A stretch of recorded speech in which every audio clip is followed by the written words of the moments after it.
com muito prazer que começamos de novo um estudo em 2 aos Tessalonicenses.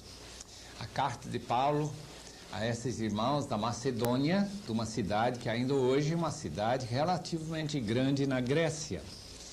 Como sempre, vamos começar com um estudo sobre a autoria. A evidência externa em favor da autenticidade de 2 Tessalonicenses é mais forte do que em favor da primeira carta. No cânon de Márcio, mais ou menos no ano 140, está incluído, como também o cânon de Muratori, do ano 170 depois de Cristo.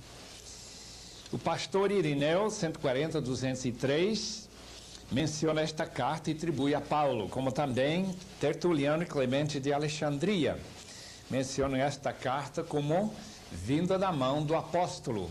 Então podemos ter dessas fontes normais uma certa segurança que a 2 Tessalonicenses realmente foi escrito pelo apóstolo Paulo. Reconhecidamente pertencia às cartas de Paulo desde os primeiros anos do 2º século. Parece impossível que tivesse sido composto por outro autor ou surgido depois, escrito por outro indivíduo. Isto é uma carta pseudepígrafa. Carta não escrita pelo autor, que tem seu nome na carta, é chamada uma carta falsa. E é isso que nós queremos, então, garantir, que 2 Tessalonicenses foi escrito pelo apóstolo Paulo. Agora, quanto à evidência interna. Tem havido duas linhas de ataque contra 2 Tessalonicenses. Alguns têm argumentado, na base da similaridade com 1 Tessalonicenses, que não acham que o mesmo autor escreveu 1 e 2 Tessalonicenses. Homens como Holtzman, Vrede e Bultmann, que faleceu já há 2, 3 décadas atrás, todos os alemães são dessa linha mais crítica, acharam que a similaridade de 1 Tessalonicenses com 2 Tessalonicenses indicaria que a segunda carta não foi escrita pela mão de Paulo. Mas as diferenças importantes indicam o contrário. Outros argumentam ao contrário, alegando que as diferenças são importantes demais para terem sido compostas pelo mesmo autor. Isto é, Paulo não podia ter escrito algo em 1 Tessalonicenses que não parece bater com 2 Tessalonicenses. Por exemplo, o vocabulário, o estilo, o ensino escatológico são de fato diferentes. Admitindo tais diferenças, não significa que teríamos que atribuir a um outro autor por causa de contradições. Não é impossível, nem até difícil, juntar as duas cartas e explicar que o mesmo autor podia ter escrito 1 Tessalonicenses, como também a segunda carta.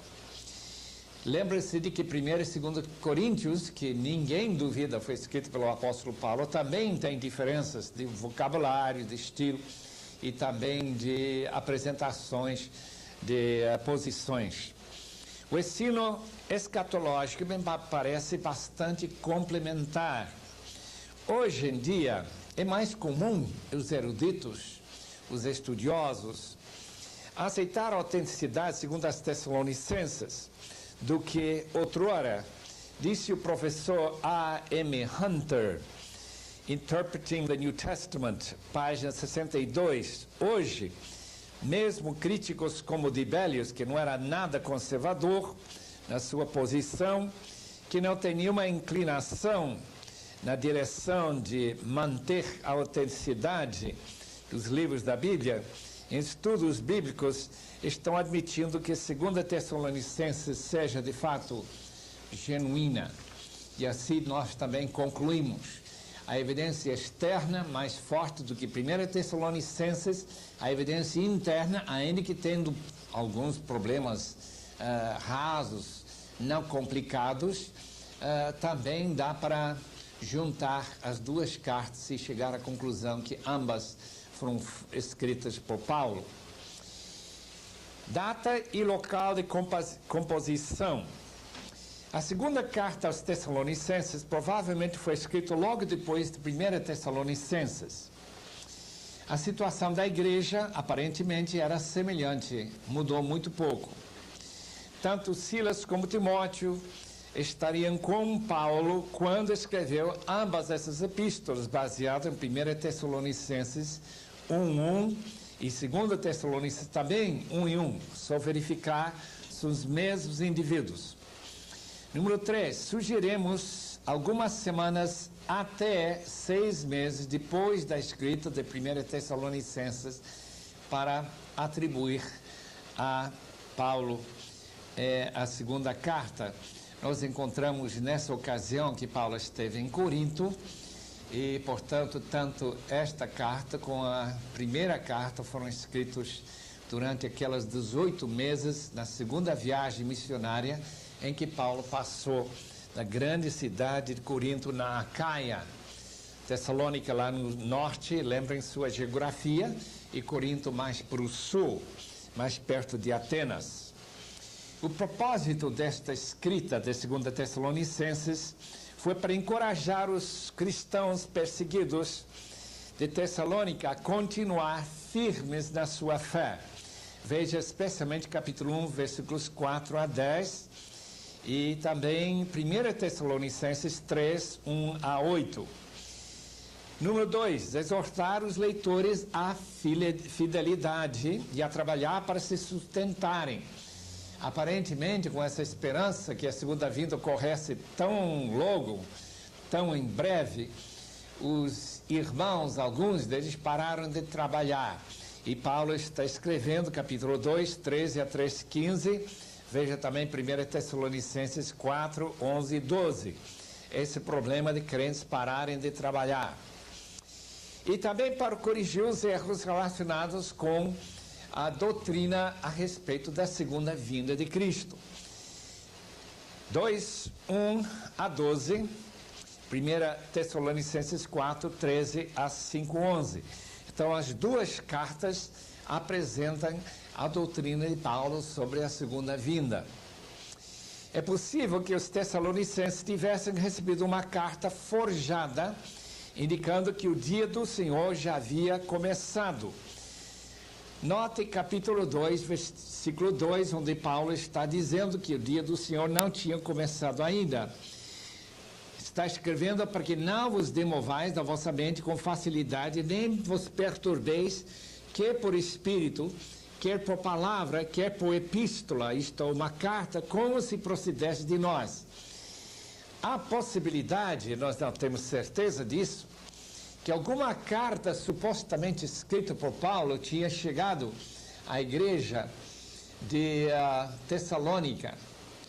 Ou talvez algum profeta inspirado por algum espírito, ou dizendo que era inspirado por algum espírito, falava de que o dia do Senhor já tinha começado, como tantas pessoas estão falando hoje, que as marcas da segunda vinda, os sinais da segunda vinda já estão aí. De qualquer forma, Paulo quer desmentir claramente que essa carta, supostamente sido escrita por ele, veio de sua mão, como de fato não veio. E com certeza aquele espírito não era um espírito que falava a verdade, porque de fato era mentiroso. E como também haveria uma sugestão de algum profeta que o dia do Senhor realmente tinha começado. Peculiaridades, queremos olhar para as diferenças que tem esta carta. A designação do anticristo como homem de iniquidade. Quando nós lemos capítulo 2, versículo 3 e 4, nós encontramos esta referência. Alguns manuscritos tendo o homem sem lei, anomos, querendo dizer que o anticristo seria um homem acima da lei ou homem de pecado. As duas palavras são bem semelhantes no grego original. Isto em capítulo 2, 3. Outra peculiaridade, há uma indicação que Paulo assinava todas as suas cartas para garantir sua autenticidade. Veja aqui em 3, versículo 17. A saudação é de próprio punho, Paulo. Este é o sinal em cada epístola, assim é que eu assino. Justamente para que não haja dificuldades em cartas aparecendo por pessoas escrevendo com o nome de Paulo, mas que não eram próprio Paulo, tentando convencer os cristãos a mudarem de doutrina. Portanto, Paulo assinava suas cartas com sua própria mão.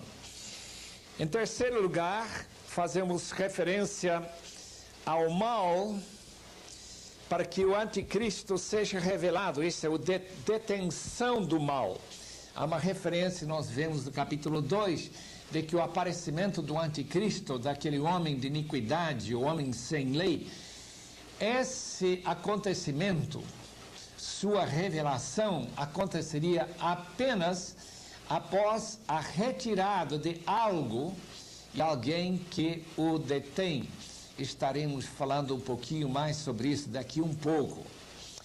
Essas são, então, as peculiaridades. Podem abrir suas Bíblias e dar uma olhada no esboço. O esboço quer dizer o roteiro que a carta apresenta e o conteúdo. Primeiramente, versículos 1 e 2 do primeiro capítulo, uma saudação. Em segundo lugar, gratidão ao Senhor pelos Tessalonicenses, versículos 3 e 4. Depois vem encorajamento para os perseguidos, versículos 5 a 12. Vem aí a certeza da recompensa futura, versículos 5 a 10, e depois a oração, versículos 11 e 12. Número 4, a revelação do homem de iniquidade, 2, 1 a 12. Juntamente com o capítulo 13 de Apocalipse, não temos outra fonte tão clara sobre este homem de iniquidade. Aquele que é mencionado no capítulo 24 de Mateus como abominável de desolação, isto é, aquele que abominavelmente cria desolação no povo de Deus. Então, advertência geral, em primeiro lugar, 2, 1 a 2. Paulo escreve acerca da vinda do Senhor, a palavra parousia descreve essa palavra vinda de Cristo e nossa reunião com Ele. Eu creio que essa reunião com Ele é uma referência a 1 Tessalonicenses, onde capítulo 4, versículos 13 a 18, fala do arrebatamento e nossa reunião com Ele. A razão que escreve é por causa de informação não autorizada que perturbava os crentes, indicando que o dia do Senhor, isto é, a grande tribulação, tinha começado, quando de fato nada disso tinha acontecido. Número 2, a sequência de eventos correto. Capítulo 2, versículos 3 a 5. Primeiro vem a apostasia, seguida pela revelação do homem de iniquidade, versículo 3. Daí vem o dia do Senhor, versículo 3. O anticristo tentará substituir a Deus, sentando até no seu templo e buscando adoração para si mesmo, versículo 4. Paulo já tinha ensinado isto aos Tessalonicenses, era parte do seu ensino normal, versículo 5. Em terceiro lugar, debaixo deste título, a revelação do homem de iniquidade, o que é aquilo que detém e aquele que detém ou retém, 2, 6 a 8. Uma referência a algo e alguém que barra o aparecimento do homem de iniquidade e, portanto, a chegada do dia do Senhor. Tem um detentor não pessoal, o neutro no grego original, dá para entender isso, é o que detém. Versículo 7. E depois, um detentor que é pessoal, versículo 7, o anterior, versículo 6. Então, no original temos algo e temos alguém que detém e que barra este aparecimento do homem de iniquidade. Versículos 7b e 8a tratam da remoção destes misterioso ser e coisa que está barrando o aparecimento do anticristo. Número 4, 2, 8b, a destruição do anticristo pela vinda do Senhor. 2, 9 a 12, as ações do anticristo, aquilo que ele fará e a divulgação da mentira. Depois nós encontramos 2, 13 a 3, 15, exortações finais e a conclusão da carta em 3, 16 a 18. Agora algumas observações a respeito desta maravilhosa carta aos Tessalonicenses. Primeiro, queremos notar que todas as divisões principais da carta, cada capítulo termina com oração. Primeiro capítulo, versículos 11 e 12. Por isso, também não cessamos de orar por vós, para que o nosso Deus vos torne dignos da sua vocação e cumpra com poder todo propósito de bondade e obra de fé, a fim de que o nome de nosso Senhor Jesus seja glorificado em vós, e vós nele, segundo a graça de nosso Deus e do Senhor Jesus Cristo. Capítulo 1, versículos 11 e 12.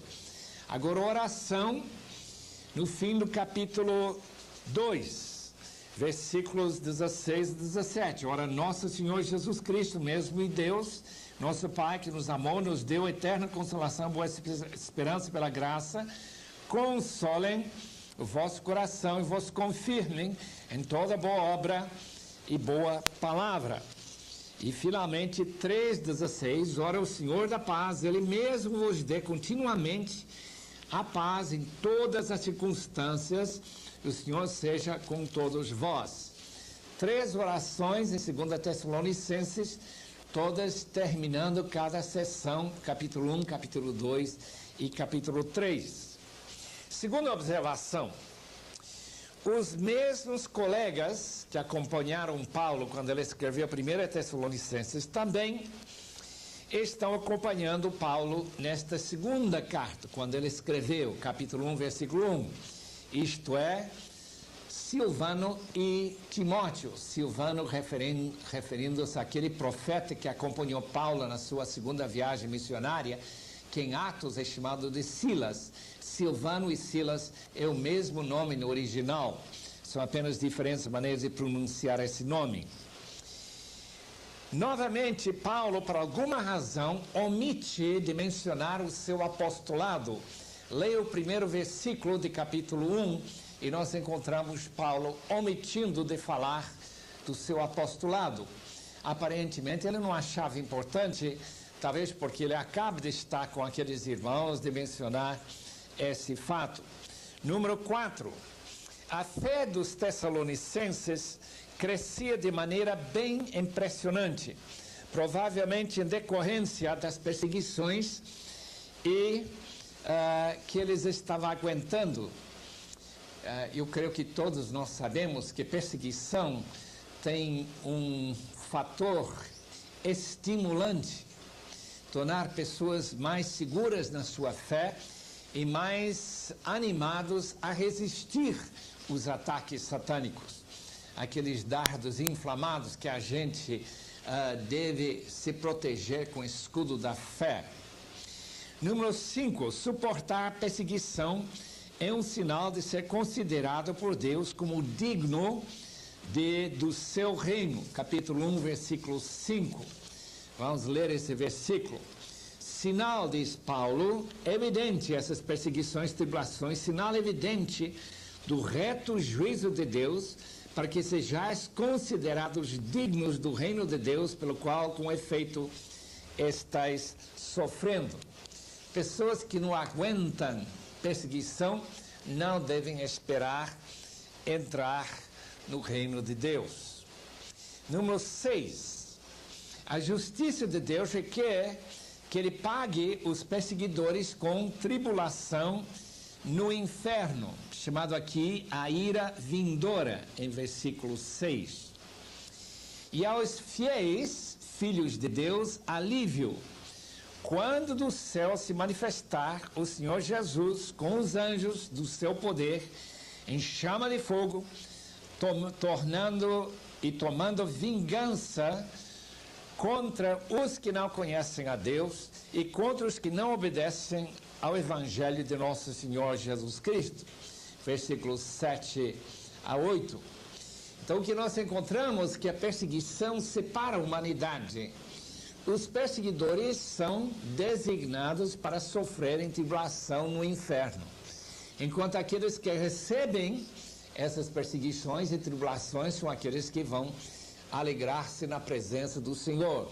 Eles receberão alívio, diz o texto, quando Jesus voltar. Número 7, observação número 7. Os que rejeitaram o Evangelho sofrerão, diz o texto, eterna destruição, separados eternamente da face do Senhor. Capítulo 1, versículo 9. Existe no mundo alguns que negam que o sofrimento e a condenação do inferno seja eterna. Isto, eles dizem que a pessoa, uma vez castigado, talvez alguns anos, talvez algumas décadas ou talvez milênios, não falam muito sobre quanto tempo, mas no fim esse sofrimento vai acabar. Só que o apóstolo Paulo diz que a destruição será eterna. Aparentemente, essa destruição, essa separação da face de Deus é o mesmo comparável à vida eterna, que também não tem fim. Certamente ninguém quer argumentar que depois de estarmos alguns milênios na presença do Senhor, nós queremos chegar ao fim de nossa vida eterna. Número 8. A vinda do Senhor tem duas finalidades, segundo este texto. Veja, versículo 12. A primeira finalidade, para ele ser glorificado nos seus santos. Essa comunhão do casamento entre o noivo, que é Jesus, e a noiva, que é a sua igreja, traz glória para o Senhor Jesus. Ele volta para ser glorificado nos seus santos. Mas também, versículo 12, diz que ele será admirado e glorificado pelos santos. Então, todos nós que aguardamos com tanta ansiedade a segunda vinda, seremos os abençoados que poderão, vendo o Senhor, glorificá-lo e admirá-lo na beleza de sua pessoa. Número 9. Para que os tessalonicenses estejam preparados para a vinda, Paulo ora para que Deus os torne dignos da vocação e para que Deus cumpra seu bondoso propósito com poder e toda obra de fé. Assim, o nome do Senhor seria glorificado neles quando ele voltar, e eles serão glorificados no próprio Senhor. A palavra glorificado significa honrado. E quando nós estamos querendo dar toda a honra possível a alguma pessoa, reconhecendo a sua importância, imagina tentar dar mais honra a alguém do que nós damos ao Senhor Jesus Cristo, que nós temos esperado, e a Igreja de Cristo tem esperado quase 2000 anos para esta maravilhosa volta. Número 10. Paulo escreveu os primeiros versículos do capítulo 2 para tranquilizar os santos, os irmãos de Tessalônica com respeito à sua vinda. A palavra parousia significa presença depois de ter chegado. Então, portanto, a palavra vinda. Versículo 1. E nossa reunião, que Paulo já chamou de arrebatamento, no capítulo 4, 13 a 18 de 1 Tessalonicenses. Então, nós podemos perceber claramente que Paulo escreve o segundo capítulo aos Tessalonicenses para eles perceberem que eles tinham interpretado mal essa primeira carta. Eles tinham chegado à conclusão que o arrebatamento poderia acontecer a qualquer instante, que era iminente e que seria logo em breve. E, portanto, que eles não teriam nenhum problema em vender suas casas as suas propriedades, largar seus empregos e, enfim, não continuar a vida normal. Paulo diz que isto não está certo e que isto não vai dar nada certo para a igreja de Jesus Cristo. E com certeza não teria dado, porque eles todos tiveram que morrer antes da segunda vinda, que ele não voltou ainda. Isso já faz umas 60 gerações no passado. No primeiro século, nós estamos no fim do século 20.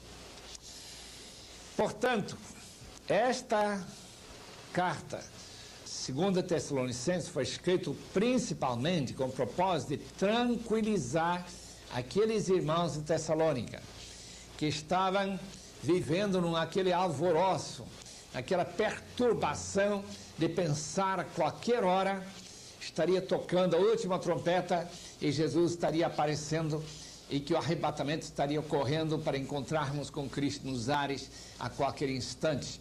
Paulo diz, não, o dia do Senhor não começou ainda. Número 11.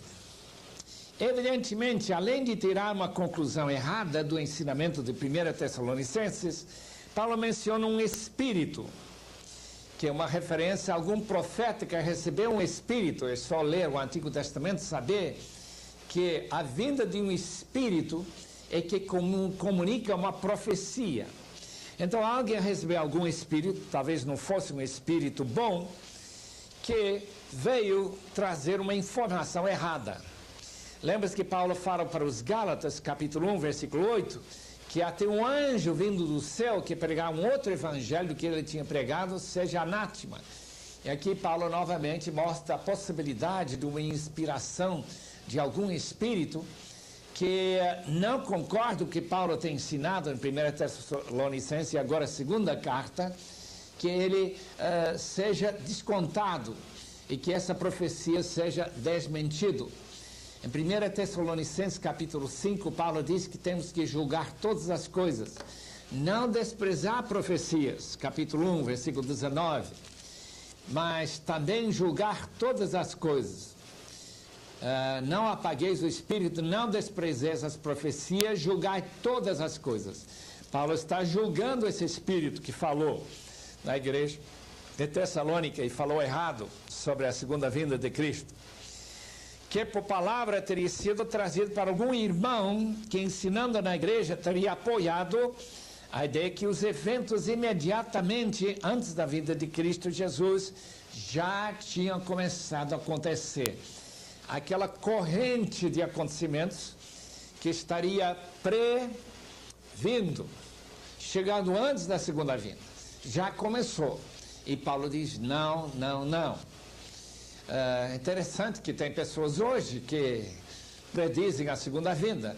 Em 1993, um irmão da Coreia disse que no mês de outubro Jesus estaria voltando. Temos pessoas que dizem dentro de 7 anos Cristo há de voltar. Se não me engano, Hal Lindsey, no seu livro Agonia do Planeta Terra, dá uma sugestão muito forte que Jesus estaria voltando no ano 1988. Houve um outro irmão que escreveu um livro sobre esse tema, que argumentou que a segunda vinda, ele encontrou 88 razões para Jesus voltar no ano 1988. Os irmãos sabem que todas aquelas razões caíram para a terra, Jesus não voltou nessa data. O problema é que o homem ficou rico, vendeu mais de 3 milhões de exemplares daquele livro, ou ele doou, eu não sei se vendeu, doou. Mais de 3 milhões foram distribuídos.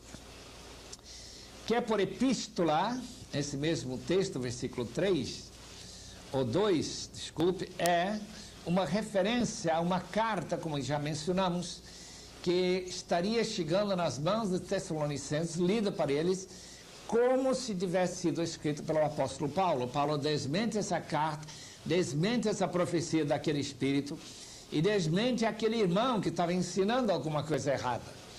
Nós vemos, portanto, em nossas igrejas modernas as mesmas possibilidades de uma profecia errada, de algum documento supostamente que podia ter sido parte do cânon, livros apócrifos, por exemplo, e temos, obviamente, ensinamento quando a pessoa chega a certas conclusões, fazem certos cálculos e fazem errado.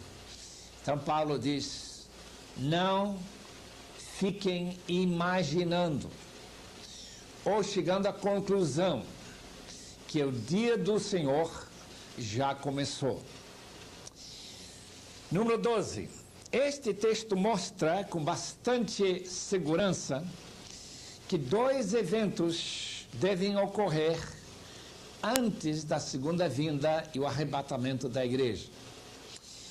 O primeiro evento é a apostasia. A palavra apostasia significa retirada de alguma posição.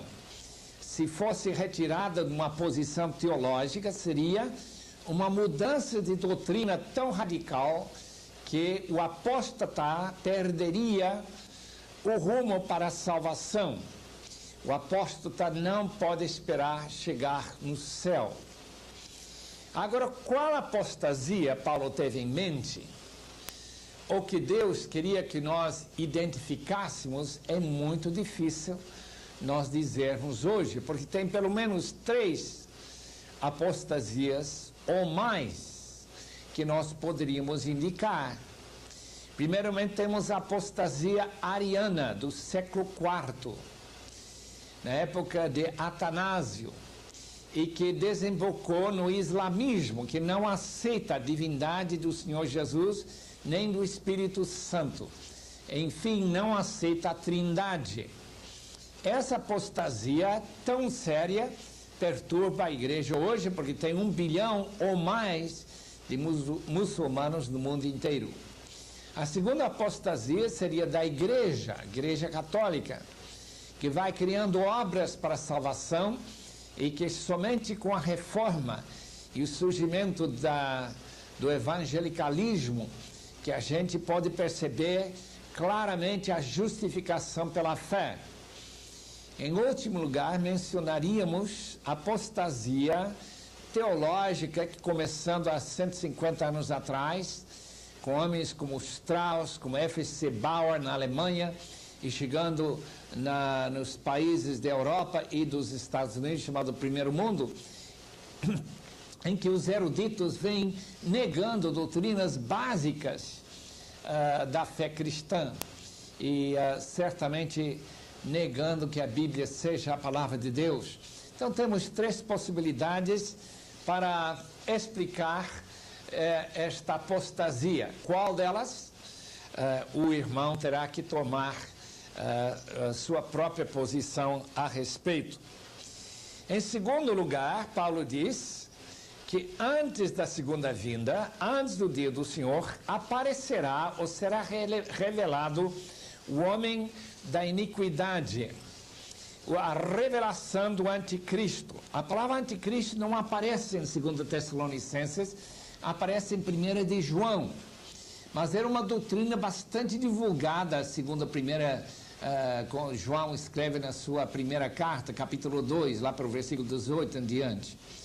O anticristo, aquele indivíduo que seria o Messias satânico. E este homem de iniquidade, homem sem lei, é uma espécie de Messias que aparece em lugar de Cristo. Naturalmente, ele vai antecipar a segunda vinda de Cristo, porque depois da vinda de Cristo ele não terá oportunidade de aparecer.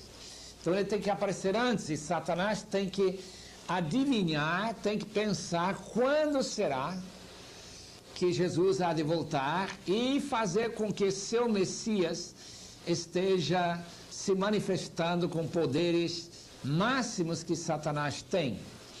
Interessante que aquela profetisa não cristã, Jean Dixon, disse que este homem já está vivo, mas algumas das suas profecias não deram certo. Então nós não podemos confiar que ela está falando de verdade, que este anticristo esteja vivo. De qualquer maneira, sabemos que ele não se revelou ainda, porque segundo o livro de Apocalipse, capítulo 13, ele terá domínio sobre povos, línguas e nações. Então o fato de que ele não apareceu ainda é bastante óbvio. O fato que ele é chamado homem de iniquidade, ou em Mateus 24:15, abominável de desolação, mostra que seu interesse é de substituir a Jesus Cristo como alguém que deve ser adorado. E como ele vai proibir que qualquer outra pessoa seja adorado, ele vai ser o Deus deste mundo. Um Deus visível, diante de quem vai ser necessário se adorar.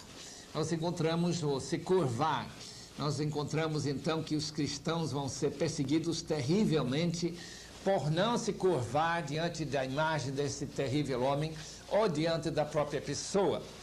O texto diz que ele vai se instalar no próprio templo de Deus, indicando a possibilidade que o templo será reconstruído em Jerusalém, ou talvez o santuário de Deus trata de que será um centro da igreja. Essa é a razão que muitos pensavam durante séculos, que o Papa em Roma seria o cumprimento deste homem de iniquidade, especialmente aqueles papas tão ruins da época de Lutero e os papas que fizeram tanto mal na perseguição contra a Igreja de Cristo.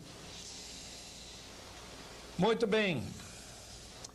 Podemos então avançar para o número 13. Paulo incluía este ensino escatológico quando ele dava suas ABCs de doutrina, quando ele começava uma igreja. A igreja de Tessalônica não teve muito tempo para ouvir o apóstolo Paulo, nem aos seus ajudantes Silas e Timóteo. Mas Paulo diz que quando ele esteve em Tessalônica, ele mencionou estes fatos escatológicos. Isso me faz pensar que seria muito bom que os pastores estudem bastante sobre esses grandes eventos que hão de acontecer, para que possam também incluir no seu ensino normal na igreja sobre a vinda de Cristo e sobre os acontecimentos que precedem esta vinda. Versículo 5 do capítulo 2: Não vos recordais de que ainda convosco eu costumava dizer-vos estas coisas. Eu costumava dizer-vos. O ensino do apóstolo era bem orientado para o futuro, para a escatologia.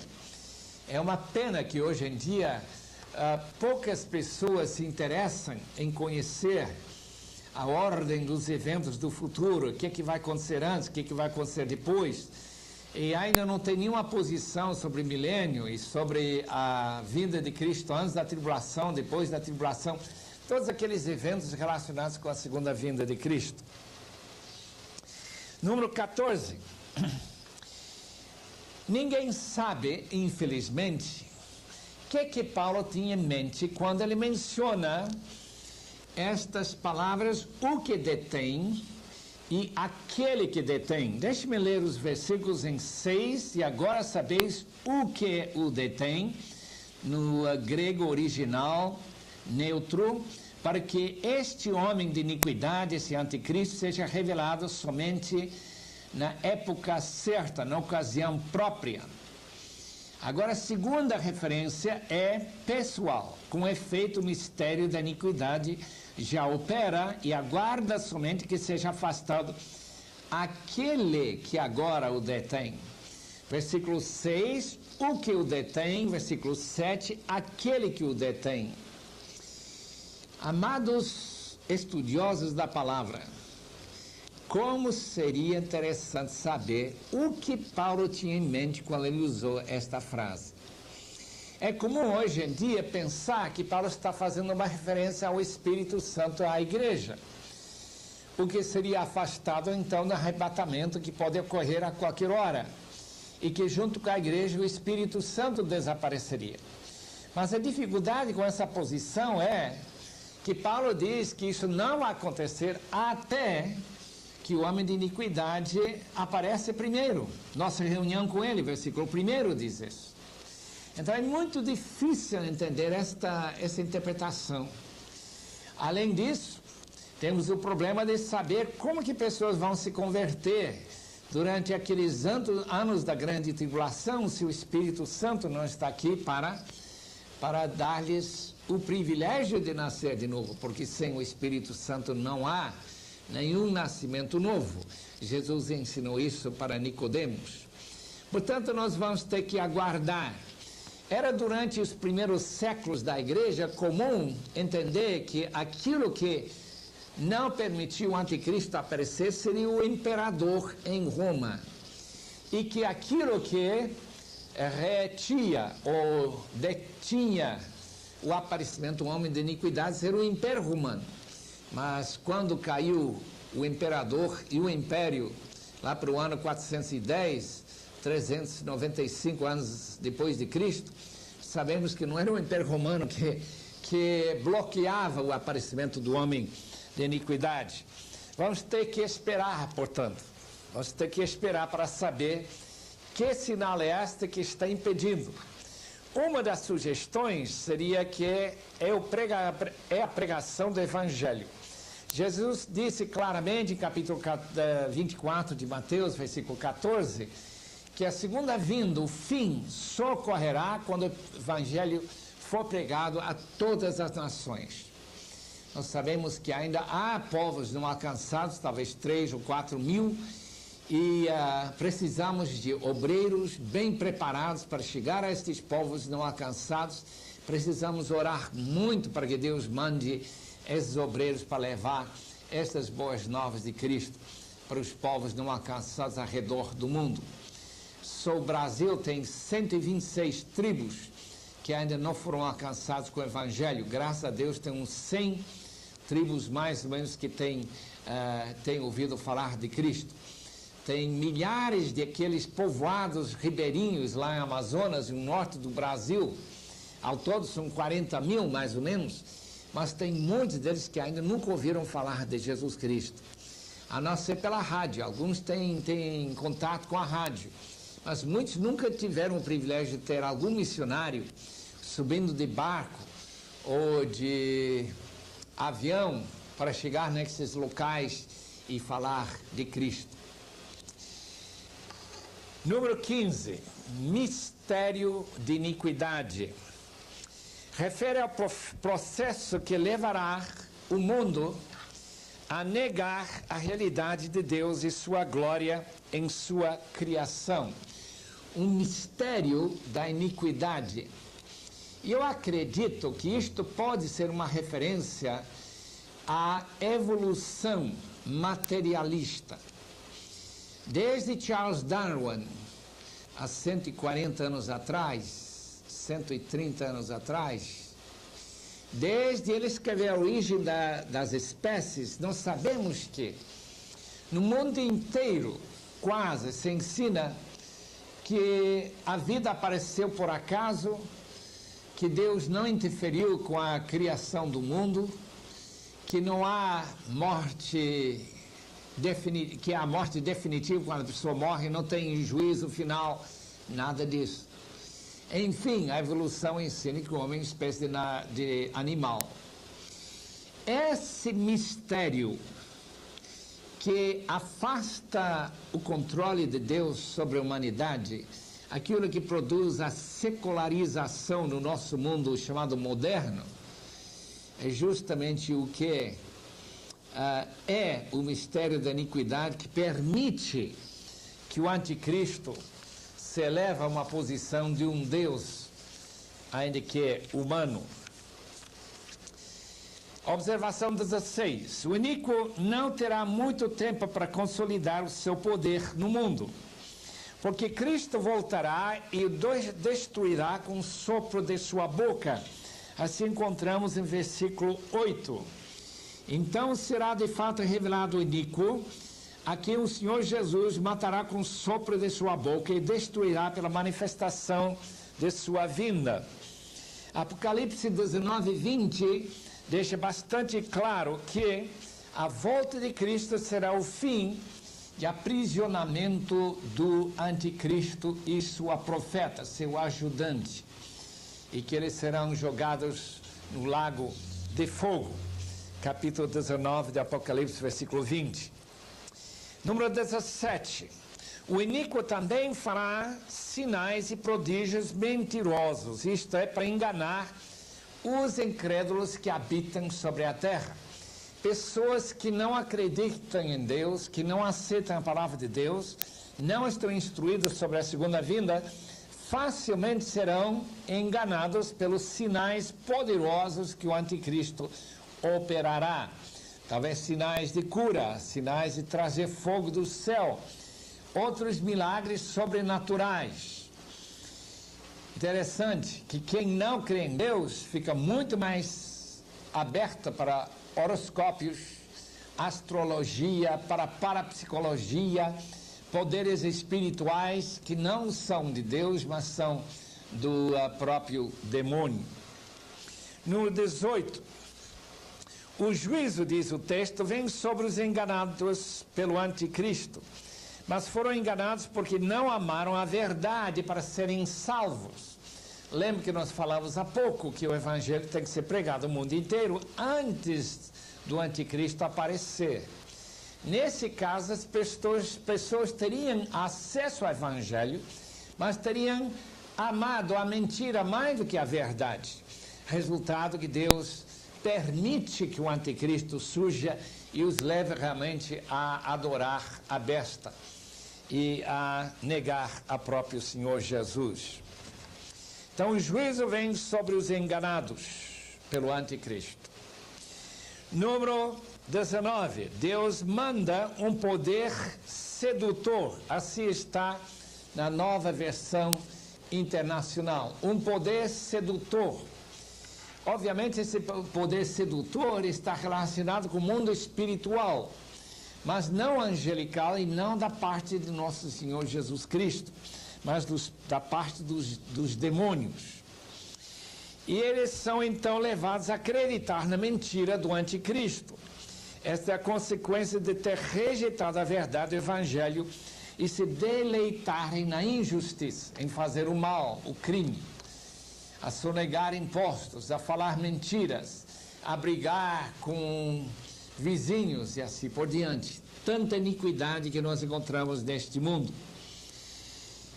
É muito interessante, versículos 11 e 12, capítulo 2, é por este motivo, pois que Deus lhes manda a operação do erro, para darem crédito à mentira, a fim de serem julgados todos quantos não deram crédito à verdade. Primeiramente, Deus oferece a possibilidade de crer na verdade.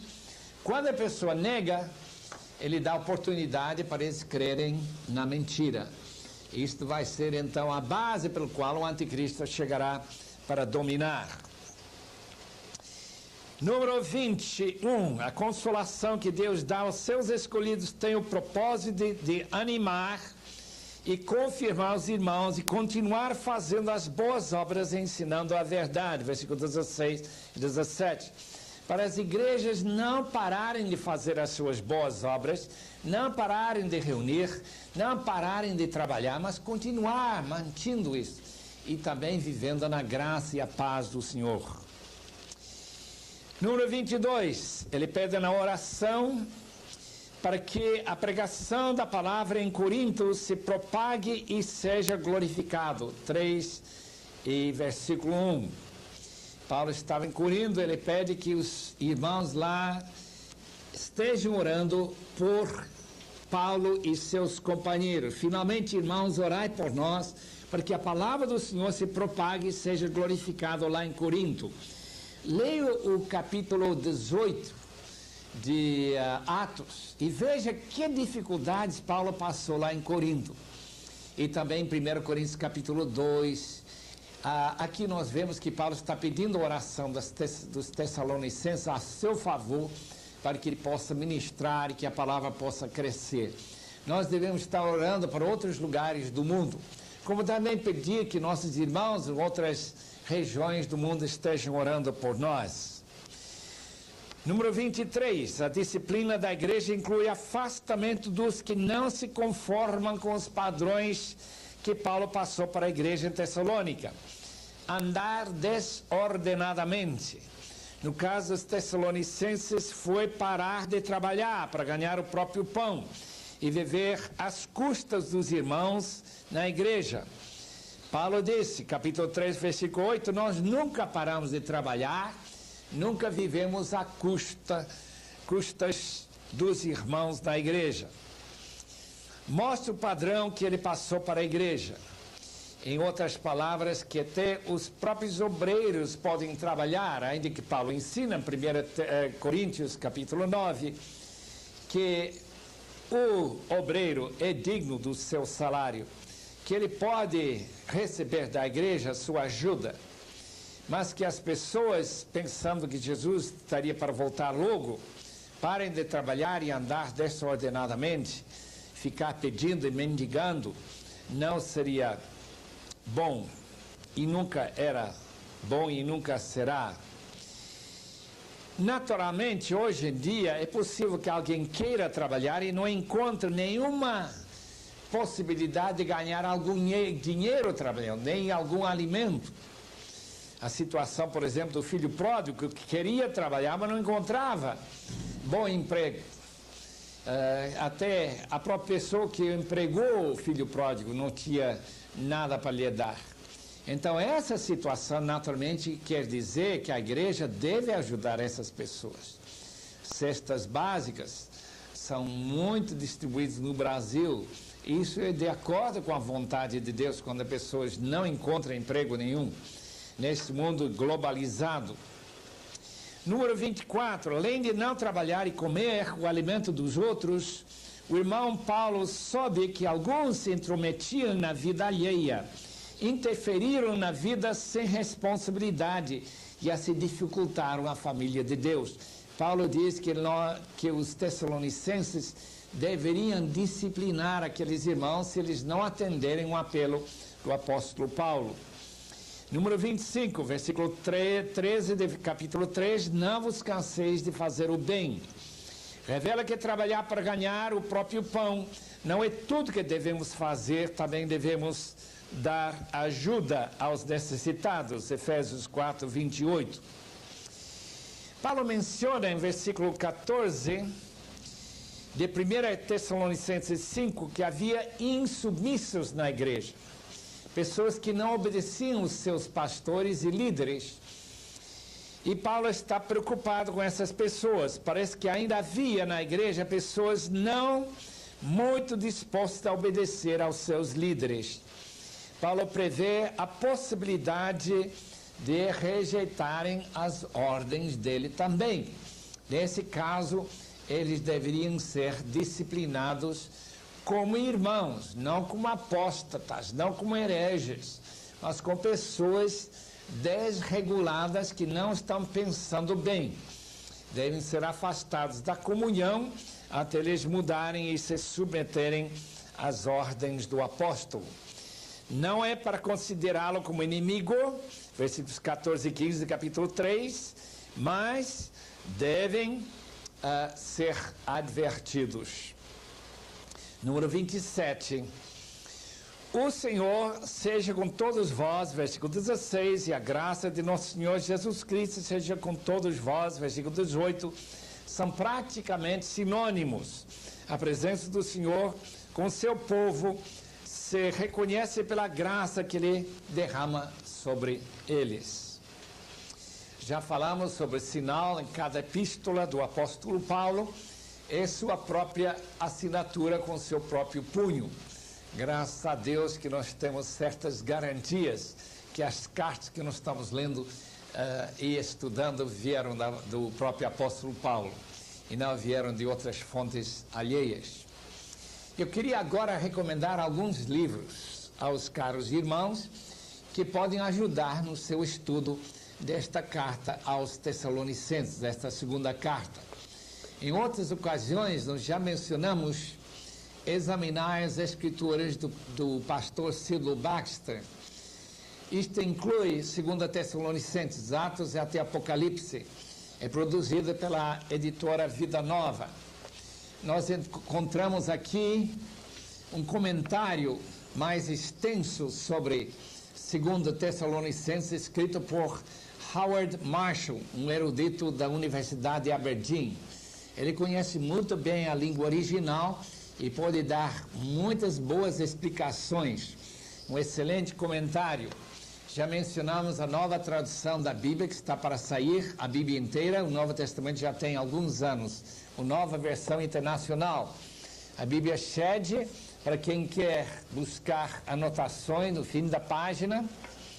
Novo comentário da Bíblia pode ser uma ajuda também para a pessoa que não tem muito tempo para ler. Ele pode encontrar um comentário sobre 2 Tessalonicenses aqui também. E o novo dicionário da Bíblia pode ser muito útil para quem busca certas palavras, frases e nomes, certos assuntos, certas doutrinas, por exemplo, a segunda vinda de Cristo, para ter um estudo mais profundo sobre o assunto. Assim nós encerramos nosso estudo em 1ª e 2ª Tessalonicenses. Espero que os meus alunos ficaram atentos e que estejam de volta conosco para continuar nosso estudo. Deus os abençoe ricamente.